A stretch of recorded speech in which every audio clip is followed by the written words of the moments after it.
When it came to Barry Sanders, Barry Sanders used to be taken out on short yardage situations. He did. There was a guy by the name of Derek Moore. In the goal line, they used to give the ball to Derek Moore. Emmitt Smith always got the ball. But let me state the case for catch 22. Let me stop you, and we can talk about. But when I read Emmitt Smith, and I love Emmitt Smith. Yeah. I think Emmitt Smith is great. But I nearly fell out of my chair when I saw Emmitt Smith. I'm like, hey, man, you do know Barry Sanders played in this league. Yes. Yeah. I know you didn't see Jim Brown, but you do know that Barry Sanders played in this league. And you could line Barry Sanders up against 11 defensive players, and he's going to break one or two runs all by himself. And Emmitt Smith, yes. I love the numbers. I love the accomplishments.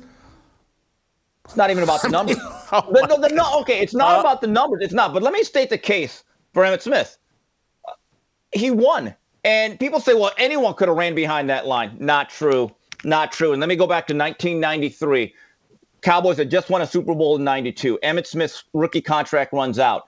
So Jerry Jones knew he was going to lowball catch 22. So they drafted the running back out of Alabama. They had just beaten Miami, the national title. Derek Lassick was the name. So they think, okay, we'll put in Derek Lassick, and we're gonna squeeze Emmitt. They went 0-2 without Emmitt. Charles Haley nearly had a one-man riot. He was about to beat up everyone in Dallas, including Jerry Jones, and he basically said, we can't win with Derek Lassick. Basically, Jerry Jones was so frightened, he said, okay, let's pay Emmitt his money.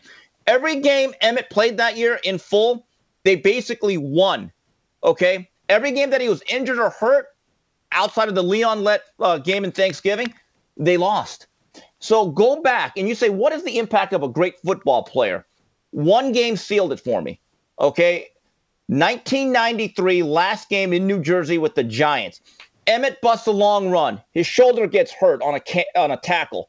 He had one shoulder. The guy has tears, but in the fourth quarter and in overtime, the nitty-gritty, Emmitt Smith did some heroic things out there where I said, wow. You know what? I actually think he's a more complete football player than Barry Sanders. Yes, that makes him greater. He caught the ball very well. He was good for about 50 catches a year in his first 5-6. Also, blocking. It's a part of the game, Jason. You should know this.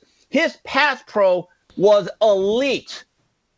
If a second-level defender came at Troy, trust me, Emmitt would block it. Other thing, people always said Emmitt was small. No, he was short. Look at his legs. Unbelievable contact balance and vision. The way he could press the hole and go back north-south. You cannot judge that. And then in the Super Bowl. Okay, Steve.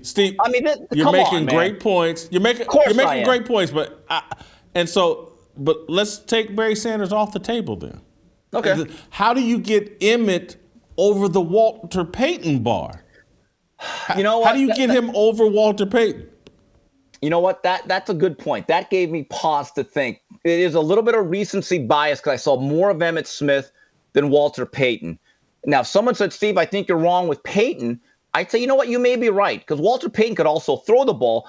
This is where the argument for Payton is very strong. You know, for the first 9 years until Jimbo Covert, he never played with a Pro Bowl offensive lineman. Yeah. That's an amazing stat. So, all right, maybe I'll give you Payton. But when it came to Barry Sanders, Barry Sanders used to be taken out on short yardage situations. He did. There was a guy by the name of Derek Moore. In the goal line, they used to give the ball to Derek Moore. Emmitt Smith always got the ball. Emmitt Smith was a touchdown-making machine. I'm just telling, if you look at Emmitt Smith's run, there's this perception that all he did was run 70 yards straight. No. When you bust a run in the National Football League, the first 4 yards, that line gets for you. But to get big yards, you got to make someone miss, or you got to run through somebody or break a tackle. Emmitt Smith consistently did that.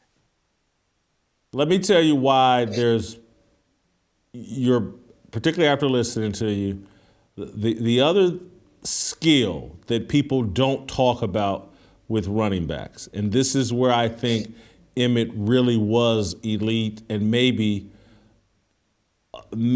other than Marcus Allen is the only guy I would put in his category as it relates to vision. Yes. Vision is so key. Some guys can't see the crease. They can't anticipate the crease. They can't do the visual thing that you have to be able to do as a running back, and they'll have great talent, and they'll be very good running backs. But in order to be elite, and again, this is why Emmitt, despite not running the fastest 40, and why Marcus Allen, despite not running the fastest 40, their vision was elite.